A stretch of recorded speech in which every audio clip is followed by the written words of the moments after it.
आप अपनी पात्रता बढ़ा लीजिए बस, और कुछ करना नहीं, कुछ नहीं बढ़ा। तो पात्रता कैसे बढ़ेगी?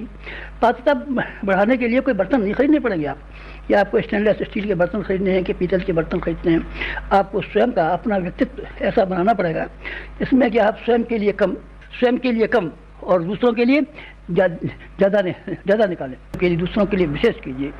आज समाज को कितनी ज़्यादा आवश्यकता है हम कुछ कह नहीं सकते आपसे। जैसे जब से ये ज़मीन पैदा हुई है और जब से ये आसमान पैदा हुआ है, उस समय से लेकर के आज तक कभी भी ऐसा समय नहीं आया जबकि उनकी जो भावनाशील है, जिनके की कलेजा भी है, जिनका हृदय भी है, उन हृदय वाले और कलेजा वालों की सहायता की जितनी ज़रूरत इस इंसानियत को पहले पड़ी हो, ऐसा कभी हमको याद नहीं आता।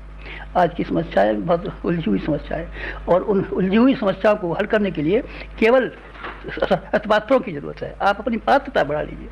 पात्रता दो ही कीमत वहाँ पर बढ़ सकती है, और तीसरा कोई तरीका नहीं है। माला घुमाने से बढ़ेगी नहीं, माला घुमाने से नहीं बढ़ेगी। भागवत की कथा सुनने उससे बढ़ जाएगी। अरे बाबा नहीं बढ़ेगी, हम कहते हैं आपसे। जो भागवत पढ़ने वाले की नहीं बनी उनको चोर और उठाएगी रे, हमने देखा है। तो फिर आपको सत्यनारायण कथा सुनने से और रामायण की कथा सुनने से और भागवत की कथा सुनने से क्या हो जाए? बेकार की बात बच्चे आप पागलों की तरीके से ऐसे मत कीजिए, ऐसे मत कीजिए। ये अध्यात्म सुनने का नहीं है, कहने का नहीं है, सुनने का नहीं है, कहने का नहीं है। नाम लेंगे आप, राम नाम लेंगे, नमः शिवाय जब करेंगे, आपकी मर्जी है। करें तो आपकी मर्जी है और न करें तो आपकी मर्जी है। न मैं आपसे इसके महत्व को अनावश्यक रूप से बढ़ाना चाहूँगा, न आपको कम करना चाहूँगा। लेकिन मैं ये करना चाहूँगा कि आप अपनी पात्रता को विकसित कर लीजिए। पात्रता को विकसित करने से हमारे धर्मशास्त्र सारे के सारे पड़े हैं। गाड़ी वाला रह के बीमारों को, दुखियारों को अपनी गाड़ी में बिठा करके अपंगों को ले जाता था, और वहाँ से ले जाता था। गाड़ी उसकी इसी काम की थी। जलाराम बापा का नहीं सुना है क्या आपने?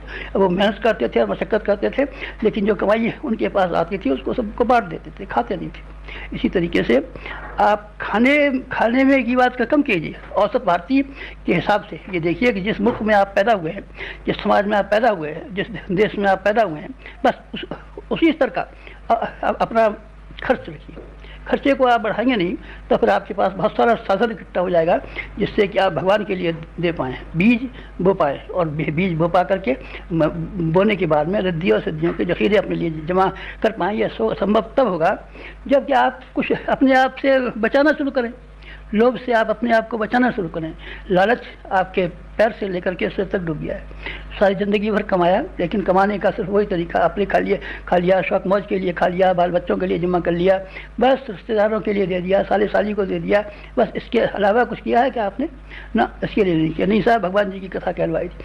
भाई साहब, भगवान जी की कथा आपने इसलिए कहलवाई थी और मंदिर आपने इसलिए बनवाया था कि जब हम मरेंगे तो भगवान जी भी हमारे लिए एक ऐसा ही मकान और फ्लैट बना देंगे जैसा कि भगवान जी के लिए हमने फ्लैट बनाया है। चालाकी तो आपको रोम रोम में भरी पड़ी है। चालाकियाँ और गर्जियाँ जब तक आपके रोम रोम में भरी हुई पड़ी रहेंगी, तब तक आपने जो भी कुछ काम किया हो, चाहे जप किया हो, चाहे हवन किया हो, चाहे मंदिर बनवाया हो, चाहे मस्जिद बनवाई हो, चाहे अस्पताल खुलवाया हो, जो भी काम किया हो, जब तक उसके पीछे आपकी ये भावना रही है कि हमारा इसमें व्यक्तिगत लाभ होना है, तब तक ये मान लीजिए कि सारी की सारी भौतिक लोभ और लालच में शुमार होंगी।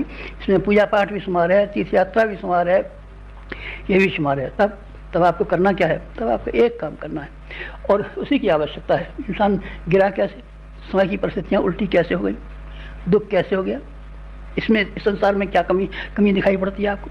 बाप दादों की तुलना में हम हजारों गुने ज़्यादा सुखी हैं। पोस्टकार्ड हमारे बाप दादों ने, पुरखों और 3 पीढ़ी वालों ने देखा था, टेलीफोन देखा था, रेल देखी थी। हमारे YouTube चैनल को सब्सक्राइब करें एवं बेल आइकन जरूर दबाएं